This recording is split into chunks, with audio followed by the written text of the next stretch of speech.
जय हिंद। स्वागत है आप सभी का आपके अपने YouTube चैनल स्टार एजुकेशन में। तो हम पिछले वीडियो में समास के कुछ बेसिक कंसेप्ट को देखे थे। यह वीडियो और मज़ेदार होने वाला है कल से, क्योंकि इस वीडियो में हम लोग समास के पूरे कंसेप्ट को देखेंगे और ऐसे ट्रिक जिसको समास देखते आपको पता चल जाएगा कि उसमें कौन सा समास है। तो हम पहले से यहाँ पे लिख चुके हैं ताकि कम से कम समय में आपको हम समझा सके आसानी से। तो चलिए देखते हैं। देखिए हमारा पहला हो रहा है आपके अव्ययी भाव समास। तो अव्ययी भाव समास किसे कहते हैं? तो इसके पूर्व पद प्रधान होते हैं। पिछला वीडियो जरूर देख लीजिएगा, उसका लिंक हम डिस्क्रिप्शन में दे देंगे। वहाँ पे पूरे बेसिक तरीका से हम लोग समास को देखे हैं। यहाँ पे समास के ट्रिक देखते हैं पहचानने का ओनली। देखिए बहुत मजा आएगा आपको। पहला है अव्ययी भाव समास। देखिए क्या लिखा है, जिन समासिक पद में यथा, भर, निर, प्र, प्रति, अनु इत्यादि ये सब उपसर्ग लगा हो। उपसर्ग किसे कहते हैं? जो पहले लगा हो। उप माने पहले और सर्ग मतलब साथ चलने वाला, जो साथी हो, जीवन का साथी, वह होता है आपका उपसर्ग। तो उपसर्ग पहले जुड़ते हैं। तो जिन शब्द में, जिस समासिक पद में आपको यथा, भर, निर इत्यादि कुछ उपसर्ग नजर आ जाए तो समझिए वह आपके अव्ययी भाव समास हो जाएंगे। एग्जाम्पल देखिए लिखा गया है यथाशक्ति। तो यथाशक्ति में यथा उपसर्ग है तो आपके क्या हो जाएंगे? यथाशक्ति अव्ययी भाव समास। भर पेट, भर उपसर्ग है तो भर पेट में कौन समास हो गया? अव्ययी भाव समास। प्रतिदिन, प्रतिदिन में प्रति उपसर्ग है तो ये कौन समास हो गया? अव्ययी भाव समास। तो जिसमें समझिए उपसर्ग लगा हो वह आपके अव्ययी भाव समास होते हैं। और देखिए इसमें कुछ क्वेश्चन जो है ना बहुत चुनिंदा है, जो फेमस तरीके से एग्जाम में हमेशा बार बार वही उसी को पूछा जाता है। जैसे देखिए यथाशक्ति, भर पेट, प्रतिदिन, ये हमेशा आपको मिल जाएगा तीनों। तो हम बहुत इंपॉर्टेंट एग्जाम्पल को भी लिए हैं और आप हमेशा बहुत सारे ऐसे बुक को देखेंगे, आप जो भी गेस मिले उससे बनाइएगा, एक भी नहीं छूटेगा। तो आई थिंक आप समझेंगे कि जिन समासिक पदों में उपसर्ग लगा हो, सबसे पहले उपसर्ग लगा हो अव्ययी भाव समास। एग्जाम्पल देख लिए। चलिए नेक्स्ट देखते हैं हम लोग। नेक्स्ट है आपके तत्पुरुष समास। तो तत्पुरुष समास के पहचान देखेंगे। जिस समासिक पद को विग्रह करने पर, विग्रह मतलब अलग करने पर, विग्रह करने पर कारक के विभक्ति चिन्ह, का, के लिए, ये सब कुछ विभक्ति चिन्ह नजर है, उसको जब तोड़िएगा तो कुछ ना कुछ उसमें कारक के विभक्ति चिन्ह मिले होंगे। कारक के विभक्ति चिन्ह पढ़े होंगे, कर्ता ने कर्म को करण से, इस तरह के विभक्ति चिन्ह आपके हो गए। तो जिस समास को तोड़ने पर उसमें बीच में कारक चिन्ह अगर आता है तो वह आपके होंगे तत्पुरुष समास। जैसे एग्जाम्पल देखिए यहाँ पे दिए हम, राजपुत्र। तो राजपुत्र को तोड़िए तो राजपुत्र यानी राजा के पुत्र के, इसमें क्या आ गया? कारक चिन्ह आ गया, तो वह अव्ययी भाव समास हो गया। वन मानुष यानी वन के मानुष, यानी जो मनुष्य वन में रहते उसे वन मानुष कहते हैं। वन के मानुष तो आपके तत्पुरुष समास हो गए। दूसरा देखेंगे वनवास यानी वन के वास, वनवास। देवालय, हिमालय, सचिवालय, विद्यालय, विद्या के आलय, विद्यालय, तो यह सब आपके तत्पुरुष समास हो जाएंगे। चलिए नेक्स्ट है आपका द्विगु समास। तो देखिएगा द्विगु का मतलब होता है संख्या। द्विगु का मतलब संख्या, पे लिखे होंगे। देखिए द्विगु का अर्थ संख्या होता है। इसका पहला पद संख्या होता है तथा समूह को व्यक्त करता है। अब बताइए 4-5 संख्या लग गया तो ऑटोमेटिक वो समूह को दर्शाएगा। जैसे देखिए चौराहा, चौपाया, पंचभुज इत्यादि। तो चौराहा यानी 4 संख्या आ रहा है तो श्योर है कि वो आपके द्विगु समास हो जाएंगे। पंचभुज, षष्ठभुज, त्रिभुज, त्रिलोक, ये सब क्या हो जाएंगे? आपके द्विगु समास जाएंगे। द्विगु का मतलब संख्या। अगर शुरू में आपको जहाँ संख्या नजर आए चढ़ दे मार देंगे कि कौन समास हो जाएंगे? द्विगु समास आपके हो जाएंगे। अगला देखेंगे, अगला है आपके द्वंद्व समास। क्या है? द्वंद्व। इसमें योजक चिन्ह लगा हो। योजक यानी बीच में इस तरह से, योजक चिन्ह इसको बोलते हैं। योजक चिन्ह होता है तथा विग्रह करने पर और आता है। जैसे भाई बहन, तो इसको विग्रह करके क्या बोलेंगे? भाई और बहन। कभी कभी ये योजक चिन्ह फैलिया जाता है तो कंफ्यूज नहीं होना है, उसको विग्रह करना है। अब विग्रह करने पर ये और वाला कॉन्सेप्ट नहीं फैलियाएगा। यहाँ जो और लिखे हैं हम देखिएगा, और ये और वाला कॉन्सेप्ट फेलियर नहीं होगा। कभी कभी योजक चिन्ह बिना दिए वो द्वंद्व समास हो जाता है तो उसको विग्रह करके तोड़ लेंगे कि क्या है आपके विग्रह करने पर अगर और आ जा रहा है तो कौन समास हो जाएगा? आपके वो हो जाएंगे द्वंद्व समास। क्लियर? तो द्वंद्व समास में योजक चिन्ह जरूर, अधिकांशतः योजक चिन्ह लगा ही मिलता है। योजक चिन्ह हो लेकिन उसके विग्रह करने पर और आए उसे हम कहते हैं आपके द्वंद्व समास। जैसे देखिए एग्जाम्पल, भाई बहन, माता पिता, दाल भात। कभी कभी योजक चिन्ह वाले कॉन्सेप्ट फेलियर होते हैं। और अब देखिए, अच्छा एक एग्जाम्पल हम आपको दे दें, ध्यान दीजिएगा थोड़ा यहाँ पे। और हम एग्जाम्पल दे दें, कभी कभी, कभी कभी, क्या लिखे हैं? कभी कभी, कभी कभी मेरे दिल में ख्याल आया। क्या आया? कि कभी कभी मेरे दिल में ख्याल आया कि कभी कभी द्वंद्व समास नहीं है।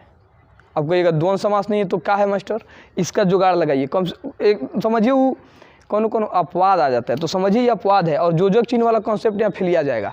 तो यह कभी कभी ख्याल आया कि यह द्वंद्व नहीं बल्कि कौन समास है, अव्ययी समास है, अव्ययी भाव समास है। अब अव्ययी भाव समास इसको मानेंगे। देखिए ध्यान दीजिए कैसे, नोट में एक बात को कहीं हटाएंगे आप, यहाँ पे हम नोट लिख दे तो दिख जाएगा, देखिए तो दिख जाएगा यहाँ पे नोट अगर लगा दे तो नोट यहाँ पे हम लगा देते हैं। क्लियर, देखिएगा अगर जोजक चिन्ह लगा हो लेकिन दोनों शब्द अगर सेम हो, जोजक चिन्ह लगा हो और दोनों शब्द क्या हो, सेम हो, तो वह द्वंद्व समास न होकर अव्ययी भाव समास होता है। जोजक चिन्ह लगा हो पर दोनों शब्द क्या हो, समान हो, दोनों शब्द समान हो, दोनों शब्द समान हो तो वह समान हो, नॉन नहीं दिख रहा है,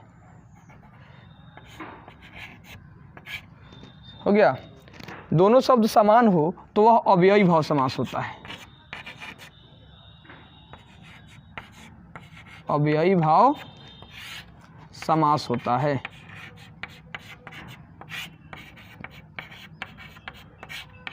अव्ययी भाव समास होता है। चलिए तो ये कंसेप्ट क्लियर हो गया आपका, इसको नोट में हटा लेंगे कहीं ना। अगर जोजक चिन्ह लगा हो पर दोनों शब्द क्या हो, समान हो, तो वह द्वंद्व समास ना होकर बल्कि कौन समास होते हैं, अव्ययी भाव समास होते हैं। तो यह क्लियर हुआ। चलिए आप इसका स्क्रीनशॉट आराम से लीजिए। चलिए तो आइए फिर हम आगे बढ़ते हैं। इसमें 4 को देख लिए, अभी 2 बच गया, कर्मधारय समास और बहुब्रीहि समास, तो उसे देखते हैं। इसे मिटाकर फिर हम आगे बढ़ते हैं।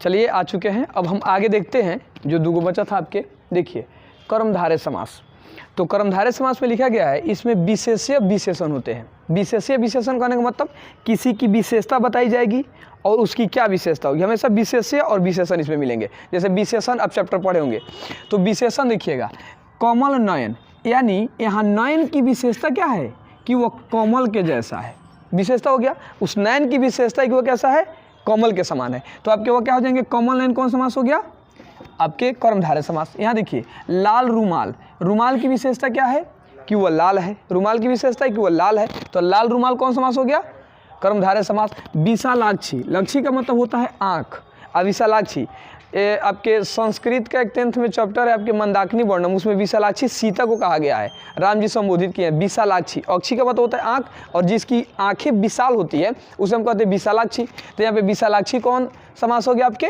कर्मधारय समास। तो ध्यान रखेंगे कर्मधारय समास जो भी मिलेगा उसमें कहीं ना कहीं किसी की विशेषता बताई गई आपकी नजर आएगा।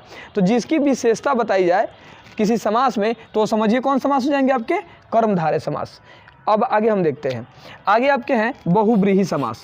बहुब्रीहि समास में है इसमें देवी देवताओं के प्रवाची नाम होते हैं, यानी समझिए ना 99% ऐसे समास नजर आएंगे आपके बहुब्रीहि में जो देवी देवताओं के प्रवाची नाम ही होंगे अधिक। जैसे देखिएगा यहाँ पे नीलकंठ, नीलकंठ भी क्या है, शिव जी का प्रवाची है, तो नीलकंठ कौन समास हो गया, बहुब्रीहि समास। लंबोदर, लंबोदर भी प्रवाची है, ये भी हो गया आपके। बिना पानी, बिना पानी भी आपके हो गया बहुब्रीहि समास। तो बहुब्रीहि समास समझिएगा सिंपल, देवी देवताओं के जहाँ प्रवाची ना मिले आप आंख बंद करके क्या मार देंगे, बहुब्रीहि समास। अब एक चीज़ यहाँ और कंसेप्ट समझने वाली बात यह है कि समझिए एक शब्द में एक ही समास नहीं होते हैं, उसमें कई समास हो सकते हैं, दो से अधिक भी समास हो सकती है। समझ में आया, जैसे एग्जांपल लिखिएगा, अब समझिएगा। अब आप कंफ्यूज होंगे, कहिएगा कि अगर एक शब्द में 2 समास हो जा रहा है तो हम कौन से ऑप्शन को टिक करेंगे जो सही होगा, सार्थक होगा। तो देखिए कंसेप्ट एक चीज़ को ध्यान में रखेंगे, अगर किसी समास में किसी समासिक पद में 2 या 2 से अधिक समास हो रहे हैं तो हम प्रधानता जो देंगे वो किसको, बहुब्रीहि समास को देंगे। अगर किसी शब्द में 2 या 2 से अधिक आपके समास नजर आ रहे हैं तो उसमें प्रधानता जो दी जाएगी अधिकतम बहुब्रीहि समास को। जैसे एग्जाम्पल देखिए, यहाँ पे हम लिख देते हैं त्रिनेत्र, लिख दें त्रिनेत्र, क्या लिख दें, त्रिनेत्र। थोड़ा गौर कीजिएगा यहाँ पे, त्रिनेत्र जो है, अब कहिएगा मास्टर तू अभी पढ़ा है द्विगु समास, तो त्रि माने संख्या रहे तो इसमें द्विगु समास भी है, और त्रिनेत्र देवी देवताओं का प्रवाची नाम भी है। किनको बोलते हैं त्रिनेत्र, शिव जी को। तो त्रिनेत्र, अब देखिए इसमें आपके द्विगु समास भी हो गया और बहुब्रीही भी समास हो गया कि नहीं हो गया? द्विगु भी हो गया और बहुब्रीही भी हो गया। तो इसमें प्रधानता किसको दी जाएगी? हमारा राइट आंसर क्या होगा? राइट आंसर हो जाएगा आपके बहुब्रीही। तो किसी समास में ऐसा ना समझिएगा कि किसी समासिक पद में एक ही को समास होते हैं, उसमें 2 या 2 से अधिक समास भी हो सकते हैं, लेकिन हम प्रधानता उसमें किसको देंगे? सबसे अधिक प्रधानता बहुब्रीही को दी जाती है। एक और एग्जाम्पल ले लीजिए, दशानन। तो देखिए, तो दशानन में आपके द्विगु समास भी है और बहुब्रीही समास भी है। अब द्विगु कैसे? संख्या है, 10 संख्या रहा है तो द्विगु समास। अब बहुब्रीही भी है क्योंकि यह दशानन किनको बोलते हैं? रावण का प्रवाची नाम है। तो जब ये प्रवाची नाम हो गया तो कौन समास हो जाएंगे? बहुब्रीही समास। तो अधिक प्रधानता किसको देंगे हम? बहुब्रीही समास को ही देंगे। तो आई थिंक आपको यह ओवरऑल समझ में आया होगा। आप इसका एक स्क्रीनशॉट ले ही लीजिए। तो चलिए, इस वीडियो में समास समझिए पूर्णतः समाप्त, और आपको कहीं भी दिक्कत नहीं हुई क्वेश्चन में, और आप कहीं से क्वेश्चन लेकर प्रैक्टिस करेंगे, आपको ज़्यादा दिक्कत नहीं होगी। विशेष दिक्कत हो तो कमेंट जरूर करेंगे। फिर हम मिलते हैं नेक्स्ट वीडियो में। जय हिंद, जय भारत।